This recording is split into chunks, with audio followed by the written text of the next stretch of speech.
Greetings and welcome.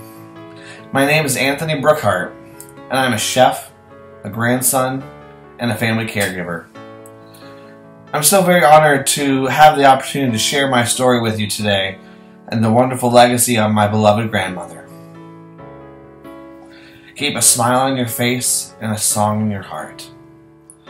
Keep a smile on your face and a song in your heart. Keep a smile on your face and a song in your heart. If I heard it once, I've heard it a million times. You see, keep a smile on your face and a song in your heart was my grandmother's favorite saying. My grandmother's famous saying. Through good times and bad, it was a banner and battle cry that my family lived by.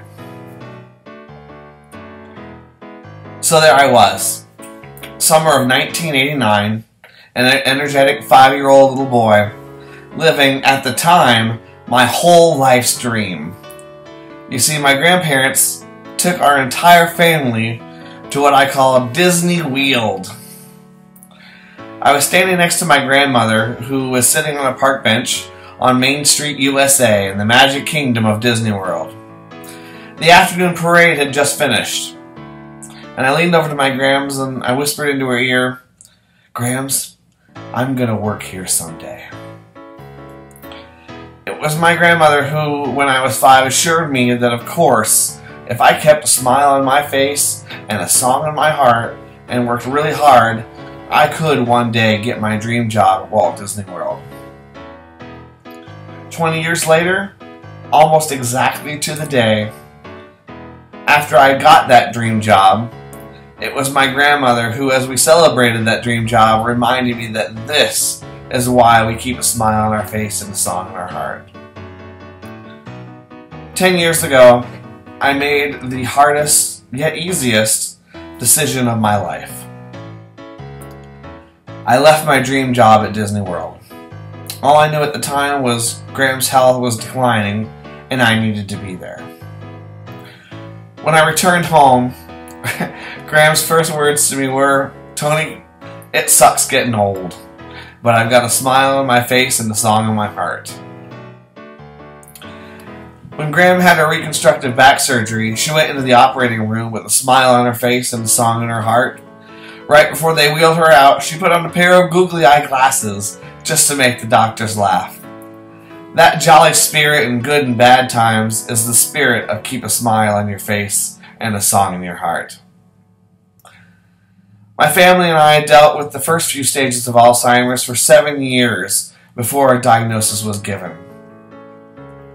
Finally, 4 years ago, a month before the annual walk, my grandmother was diagnosed. Finally, we had answers, and we knew what to expect. Over the next 4 years, she declined rather rapidly, but on rare occasions, that Irish twinkle in her eye would come back, and I had my grandmother back for a fleeting moment. It brought new meaning to when Irish eyes are smiling. We knew she was with us when she had that Irish twinkle in her eye. When she was not with us, it was nothing but fog. After research, my family found great miracles in the music and memory program. So much that a few weeks before Christmas, my cousin and I decided we were going to put Grandma's saying to music, in hopes that through music we could help remind her to keep a smile on her face and a song in her heart. Christmas Day 2015, we performed this song for her. As we sang, I danced around with a poster we made that had her saying on it.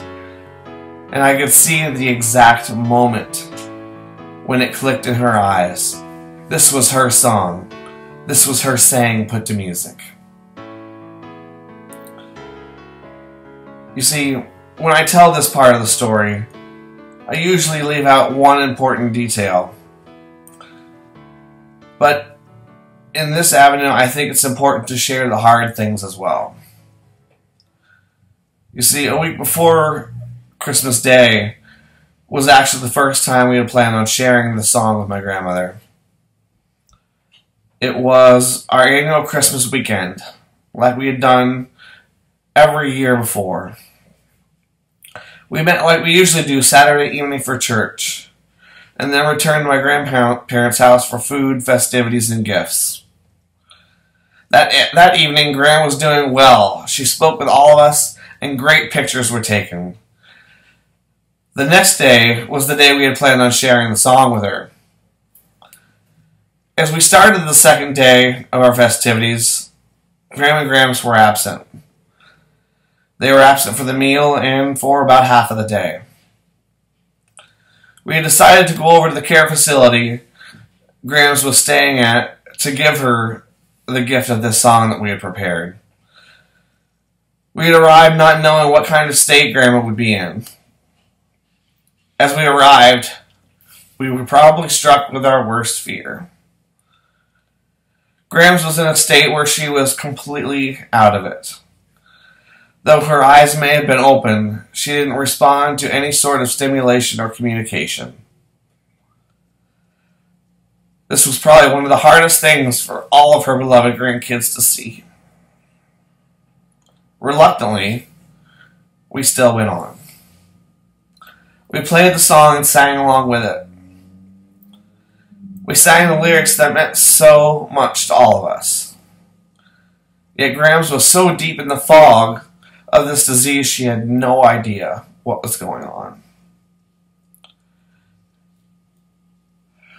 Tears fell like rain as some of her grandkids saw her like this for the first time. Thoughts rushed through our minds like, did we exhaust her yesterday? Or will she ever come out of this state? Regardless of how hard we tried that day, Grams did not come out of the fog.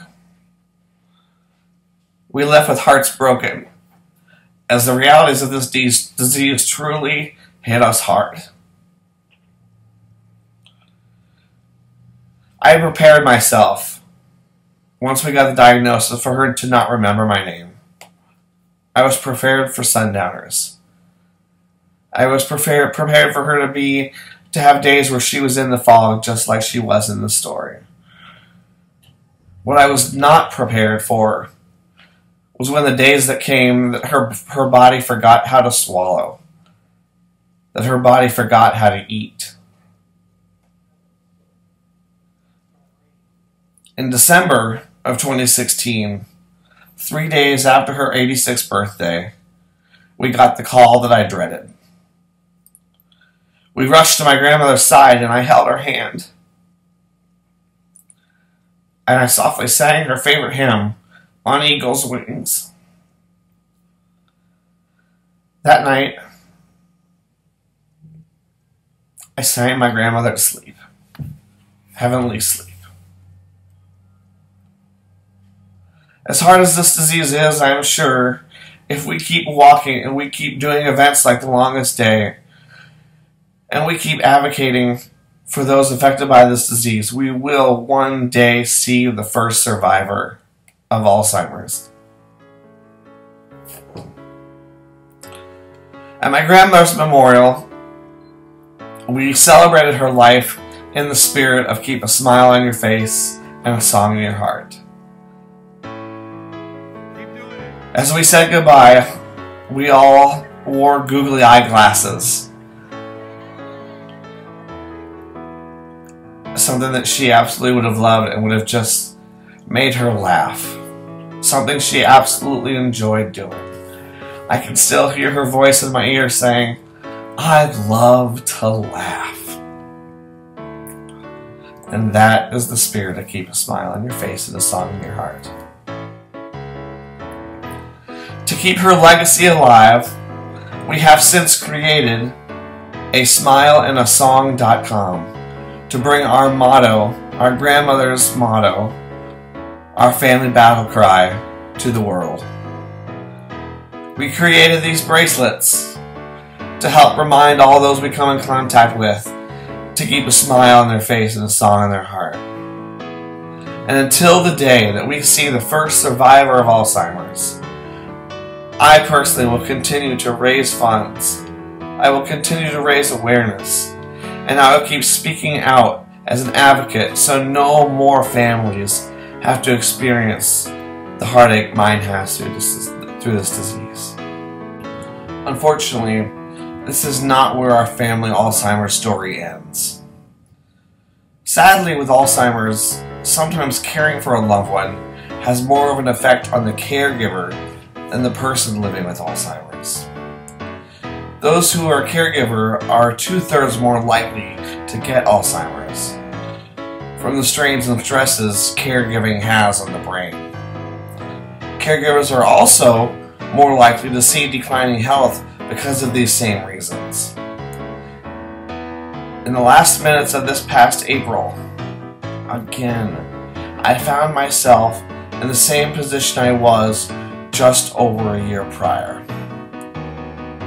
At the bedside of my grandfather, with music playing in the background, and his hand in mine, and with God's angels tending to his spirit, I told my grandfather it was okay to let go, and that soon he would be in the loving embrace of his beautiful bride. Though kidney failure may have been the given cause of his passing, I knew that it was also due to the strain on his body from being such a faithful caregiver to my grandmother. Thank you for the opportunity to share my story. Put a smile on your face and a song in your heart. We will never let it leave us. We will never let it part. Put a smile on your face and a song in your heart. We will never let it leave us.